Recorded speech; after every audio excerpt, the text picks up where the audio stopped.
श्रद्धेय अखिल भारतीय अधिकारी, पूरा भारत से और नेपाल से अखिल भारतीय कार्यकर्ता बैठक में आए हुए संपूर्ण बंधु, दीदी बहन, सेवारो जोहार।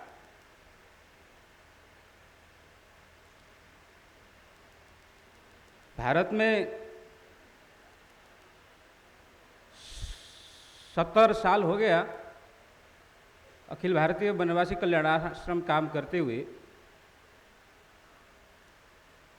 नेपाल में 20 साल पूरा हो गया है। शुरू के दिन में 1600 रुपया भाड़ा में 2 कमरा लेकर के परसा जिला वीरगंज में 5 विद्यार्थी को लेकर के छात्रावास शुरू हुई है।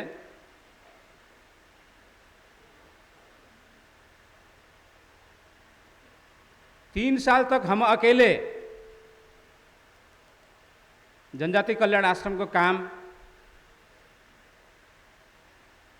शुरुआत में थे। करते करते 20 साल पूरा होने तक 14 पूर्णकालिक कार्यकर्ता,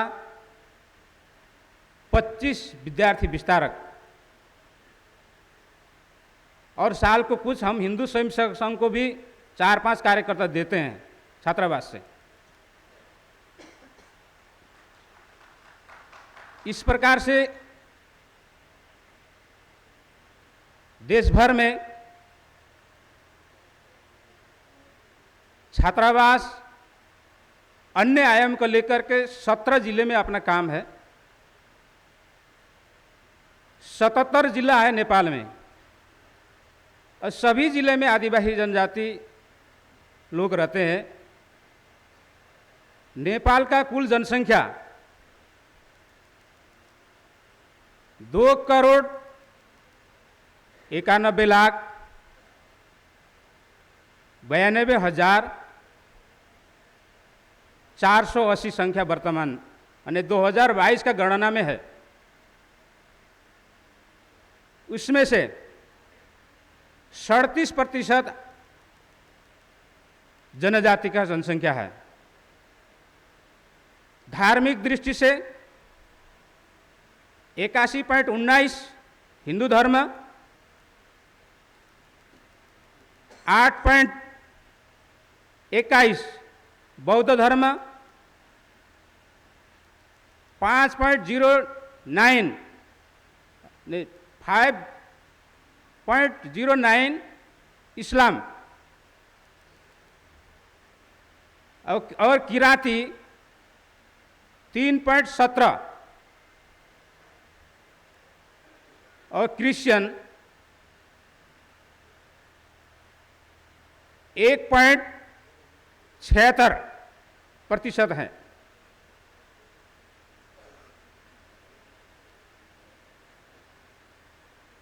प्रारंभ में देश का 4 जनजाति के 5 जनजाति को लेकर के हम लोग काम शुरू किए थे छात्रावास के माध्यम से। अभी 30 जनजाति के साथ हम लोग को कुछ न कुछ उठना बैठना, छोटा मोटा कार्यक्रम और हम लोग का कार्यक्रम में सहभागिता इस प्रकार से है। मैदानी क्षेत्र, समतल, तराई, मधेश बोलते हैं उसको, उसमें 7 छात्रावास हैं और हिमालय से जुड़ा हुआ जो तिब्बत से लगा हुआ जिला है उसमें 3 जिला आते हैं। दोलखा, चरीकोट, नुआकोट और धादिङ, ये तिब्बत से लगा हुआ जिला है और काठमांडू नेपाल का राजधानी। ऐसे 11 छात्रावास, उसमें से 1 बालिका और 10 बालकों का छात्रावास है।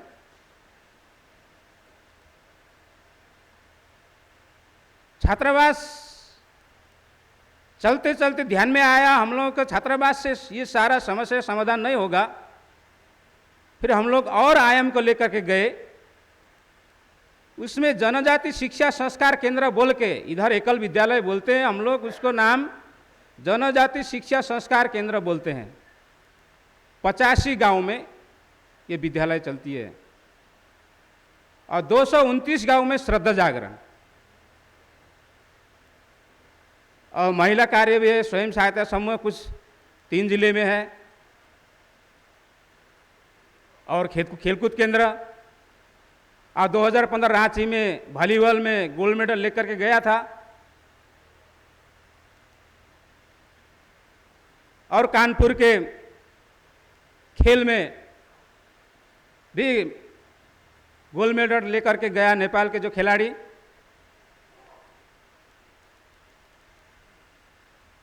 देश भर में जनजाति 59 था। 1 साल पहले एक नेपाल सरकार ने सूचीकृत किया, उससे अभी 60 जाति का सूची है। कुल नेपाल में 142 जाति है, 142 में 60 जाति जनजाति का है। काम करते करते थोड़ा ध्यान में आया, ये 60 जाति में कौन सा जाति में ज़्यादा समस्या है और धर्म परिवर्तन ज़्यादा है। उस क्षेत्र में हम लोग सघन काम किया। चेपांग जनजाति है और संथाल जनजाति, ये जनजाति का संख्या कम है। एक 82,000 चेपांग है, 56,000 संथाल है। अत्यधिक 1 नंबर में धर्म परिवर्तन चेपांग और दूसरे नंबर में संथाल। सबसे ज्यादा जनसंख्या वाला मगर जनजाति है, 20 लाख के ऊपर में उसका संख्या है। थारू चौधरी 19 लाख के जनसंख्या, और तामांग जाति 16 लाख के आसपास में तामांग जाति है। ये बड़ा जाति में थोड़ा बौद्ध धर्म घट रहा है। आज से 20 साल पहले 10 में थे, 10 साल पहले 9 में थे, अभी 8 नीचे आया है। इसके मतलब दूसरा धर्म में चले गए लोग। ये 16 लाख के बीच में भी विशेष काम होना चाहिए बोल के जनजाति कल्याण आश्रम तामांग प्रोजेक्ट हिसाब से हम लोग काम कर रहे हैं उसमें। और इधर 60 जाति में किरात बोलते हैं। किरात के अंतर्गत श्रीजंगा लिपि, जो किरात भाषा में ग्रंथ लिखा है, वो 12 जाति का है। 60 जाति में से 12 जाति, वो 12 जाति में भी कन्वर्जन है। इसीलिए जनजाति कल्याण आश्रम वो 12 जाति के बीच में किरात प्रोजेक्ट बोल करके हम लोग उसके अंदर जा रहे हैं। अभी उसमें एक छात्रावास, एक कंप्यूटर ट्रेनिंग सेंटर है। इधर संथाल समाज ताजपुरिया राजवंशी हमारे राष्ट्रीय उपाध्यक्ष आए हैं। 1,34,000 के आसपास राजवंशी समाज है। उस क्षेत्र में हम लोग का थोड़ा सघन काम है। और नेपाल में जनजाति क्षेत्र में 49 जाति माने 49 जाति अपना राष्ट्रीय टीम बनाए, अपना संस्कृति, अपना परंपरा, अपना कल्चर को बचाने, अपना अपना जातिगत विकास के लिए राष्ट्रीय टीम बनाया। एक जनजाति महासंघ है, एक सरकारी निकाय का प्रमुख तो यहीं उपस्थित है। हम लोग सब में अभी पहुंचे नहीं है, जितना में पहुंचे हैं उसका रिजल्ट भी आया। अभी नेपाल में जनजाति कल्याण आश्रम है ऐसा संस्था जो गैर जनजाति के समाज के सहयोग से सबसे बड़ा समाज का काम करने वाला संगठन एक ही है नेपाल में। और जो धर्म छोड़कर, संस्कार संस्कृति छोड़ करके गए हैं उसको वापस भी ले सकते हैं, वापस भी हो सकता है, ऐसे बोलने वाला संगठन एक जनजाति कल्याण आश्रम नेपाल अकेला है। और लोगों को ध्यान में नहीं है, और भी संस्था है, लेकिन जो गया है उसको वापस लाना चाहिए, अपना मूल धर्म में लाना चाहिए। इस प्रकार का अभियान नहीं चलाया। चलाते चलाते अभी 1 साल के अंदर में अपना जनजाति कल्याण आश्रम के केंद्रीय सचिव, राष्ट्रीय सचिव कुमार थोकर करके हैं, यहाँ उपस्थित नहीं है, उन्होंने 130 गांव जो बौद्ध धर्म छोड़ करके गए थे, 520 संख्या, 130 परिवार का पूरा गांव बौद्ध धर्म का धर्मगुरु के माध्यम से उनको पहल में घर वापसी हुआ है, पुनः बौद्ध धर्म में वापस आए पूरा गांव। इसी प्रकार संथाल समाज में पहले हमने बताया दूसरे स्थान पर है धर्म परिवर्तन करने वाला।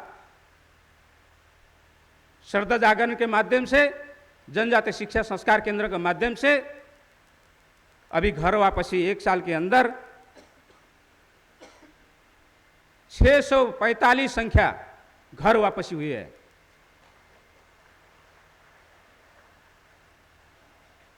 कल्याण आश्रम के माध्यम से अभी 6 साल पहले 300 लोगों को लेकर के गंगा स्नान कार्यक्रम किया। अभी 2 दिन मेला लगता है संथाल समाज को लेकर के। जहां ज्यादा अटैक हुआ था वहीं पर हम लोगों ने झंडा गाड़ा। अभी संपूर्ण हिंदू समाज का मेला जैसा हो गया। कुछ बिहार के लोग भी आते हैं उसमें, कुछ आसाम के लोग भी आते हैं, और हमारा पूरा काम 2 दिन से वहाँ पूजा पाठ भी होता है। और जो गंगा स्नान ये पूर्णिमा के दिन, बैसाखी पूर्णिमा के दिन, वहाँ माघी पूर्णिमा के दिन सॉरी, हमारा बैनर लगेगा।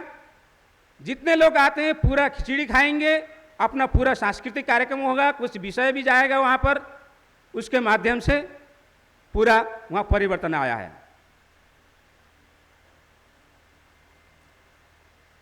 अभी जनजाति कल्याण आश्रम बहुत आशा लिए हैं देश में जहाँ जहाँ हम लोग संपर्क किए। जो हिंदू समाज अभी अभी घटनाक्रम 1 महीना के अंदर गाय और गौ को हत्या हुआ और सार्वजनिक रूप से खाए और मीडिया में, ऑनलाइन मीडिया में डाल दिए। उससे पहले लगभग 2.5 लाख जनसंख्या के एक 80% आदिवासी जनजाति बसा हुआ शहर धरान, वहां एक चर्च, मंदिर के बगल में चर्च बना करके ट्राई किया। और उसके बाद उतना चित्त नहीं भरा। उसके बाद नेपाली में गोरू बोलते हैं, बैल को काट करके खाया, गाय को काट करके खाया, ऐसा बोल के वहां मीडिया में भी आया, विरोध भी हुआ, मुठभेड़ की स्थिति हुआ। हजारों लोग जा रहे थे उस बाजार में, उस शहर में। सरकार को पता चला यदि ये लोग सारा जिला से आ रहे थे, उसको 1 दिन पहले उनको रोक दिया। उसके बाजार में, उस शहर में नहीं जाना। हमको फोन आया 3-4 दिन बाद रैली करेंगे। वहां के साधु संत मेरे जीवन में कभी भी एक कट्ठा नहीं आए थे। जब गौ को मांस खाया लोगों ने, तब सारा साधु संत अपना मठ, अपना जो जो पद्धति में रहे हैं, सब एक जगह आकर के विरोध रैली किया। हमको फोन कर रहे हैं, प्रेम जी आइए, आप ही लोगों को समुदाय खा रहा है, आपको समझाना पड़ेगा। बड़ा बड़ा रैली हुआ, मैं कभी नहीं देखा था हिंदुत्व के ऊपर इतना रैली, अभी हुआ है। मैं तीन बड़ा बड़ा रैली हुआ था, मैं वहां गया, विषय भी रखा हमने। नहीं, कल्याण आश्रम ऐसा संस्था है जो यहाँ के हिंदुत्व, यहाँ के जो जनजाति का जो संस्कार संस्कृति के बचाव के लिए लगा हुआ एक संगठन है। ये बाकी साधु संत भी जान गए, ये आवश्यक है देश में। इस प्रकार से अभी देश में 4 दिन पहले सरकार, नेपाल का जो नेपाली सेना के प्रमुख लोग बैठे हैं, गंभीर मोड में मुलुक है बोल करके। हम तो यहाँ समाचार सुने हैं कि स्थिति गंभीर है, धार्मिक स्थिति को लेकर के गंभीर स्थिति हो गया, मुठभेड़ की स्थिति हो गया। ये नहीं होना चाहिए। इसमें नेपाल के जो आदिवासी जनजाति, जो अपने को हिंदू, कुछ लोग हिंदू सोचते, कुछ लोग हिंदू नहीं सोचते, और हिंदू अपने को सोचते, और इधर अखिल भारतीय वनवासी कल्याण आश्रम से जो भी सनातन धर्म से जुड़े आदिवासी लीडर हैं, सामाजिक स्तर पर, धार्मिक स्तर पर, कहीं ना कहीं दोनों को बैठा करके इधर का जो अनुभूति, वहाँ के जो अनुभूति नहीं है, उसको अनुभूति कराना चाहिए। दोनों देश को आगे जा करके, वो बड़ा जनसंख्या है भारत में, 1 अरब 40 करोड़ में से 12 करोड़, ये बहुत कम। लेकिन 2 करोड़ 92 लाख में से 37% माने रखता है। यदि वो हमसे, हम लोगों का पद्धति से यदि दूर हो जाएंगे तो दोनों देश के लिए, और उधर से इधर भी भटकाने के लिए लोग आएंगे फिर यहाँ के आदिवासी जनजाति को। इसीलिए वर्षों से जो कल्याण आश्रम में लगे हैं, इधर से जो जनजाति प्रमुख लोग, वहाँ के नया है पुराने हैं, जो भी ये स्वधर्म को मानने वाले के साथ में बैठ करके क्या हो सकता है निदान। हम लोग इतना भोगे हैं, लेकिन आप लोगों को ऐसा भोगना नहीं चाहिए, इसलिए पहले ही सतर्क होना चाहिए। इस प्रकार का विषय अखिल भारतीय वनवासी कल्याण आश्रम के जो संपर्क के लोग, जो जनजाति के लोग हैं, ये होना चाहिए, आगे दिक्कत न हो। अभी मैं 20 साल से, 2002 से मैं कल्याण आश्रम से जुड़ा, विद्या भारती का काम 1 साल किया, 7 साल प्रचारक रहा। मैंने संघ को बार बार बोलता था, इस प्रकार के जनजाति के बीच में हम लोग ये भगवा ध्वज, नमस्ते सदावत लेकर के हम नहीं जा सकते। वहाँ पृथक ढंग से हम लोग का काम करेंगे तो हम लोग वहाँ जा पाएंगे। इस प्रकार से हम लोग जा रहे हैं। अभी कहीं भी कोई भी जनजाति के जितने भी वहाँ प्रमुख लोग हैं, उन लोगों से बातचीत हम करना शुरू कर दिया। हम जो विषय रखते हैं, वो लोग कितना इतना लेट हो रहे हैं ऐसे बोलने लगे हैं, आप लेट हो गए हम लोगों के साथ में मिलने के लिए। लेकिन हम लोग कार्यकर्ता कम है, निकल भी रहे हैं। तो इस हिसाब से कल्याण आश्रम का काम है। आज 2 कमरा का भाड़ा का कल्याण आश्रम आज 10 स्थान पर अपना भवन, अपना बिल्डिंग खड़ा हुआ है। स्थानीय सहयोग, जहाँ जहाँ छात्रावास चलता है, आत्मनिर्भर है। और 3 जगह और निर्माण होना है, जगह उपलब्ध हो गया है संस्था के नाम पर, और निर्माण की प्रक्रिया भी शुरू हो रही है। साल में 1 छात्रावास बनता, गत साल 1 छात्रावास बना 1 करोड़ 40 लाख में, इस साल बना 1 करोड़ में 1 छात्रावास बना। बंगाल के पास का जिला है जो झापा जिला, वहाँ पर बना है। इसमें संघ का भी काफ़ी सहयोग, संघ के सहयोग से भी है। तो इस प्रकार से काम बढ़ा है नेपाल में। और अपेक्षा भी जनजाति कल्याण आश्रम से लोगों को है। तो आगे चल के क्या हो सकता है दोनों देश को इसके समस्या का समाधान के लिए। और पारिवारिक संगठन है जो संघ का, वो संघ का पारिवारिक संगठन भी सोचे और कल्याण आश्रम तो सोचता ही है। और इस बार जनजाति कल्याण आश्रम एक राष्ट्र संविधान तह और राजनीतिक हिसाब ले राष्ट्र है नेपाल और राष्ट्र का दर्जा मिला। अखिल भारतीय वर्णवासी कल्याण आश्रम को धन्यवाद। और धार्मिक सामाजिक रूप से तो एक है, लेकिन संविधान के हिसाब से राजनीतिक हिसाब से अलग देश है। कभी कभी दुख होता है, वहाँ के लोग आएंगे प्रांत तो हमको भी बोल देते हैं, प्रांत तो नहीं है, हम लोग का राष्ट्र है, राष्ट्र नहीं बोलते हैं। इसलिए कुछ अधिकारी लाने के लिए भी हम लोग हिचकिचाते थे, लेकिन अब हम बोल सकते हैं कि हम एक देश का लोग हैं, उस हिसाब से हम लोग को यहाँ उपस्थित हम लोग रहते हैं। नहीं तो हम लोग बहुत बार उनको बोलना पड़ता है, जाने के बाद कुछ बात होती है तो स्पष्टीकरण देना पड़ता है। लेकिन आगे ऐसा हमको लगता है इस अखिल भारतीय का बैठक से आगे नहीं होगा, इस प्रकार से ये लिया गया होगा, इसमें खुशी का बात है। इति कहते हुए सबसे विदा चाहते हैं। धन्यवाद।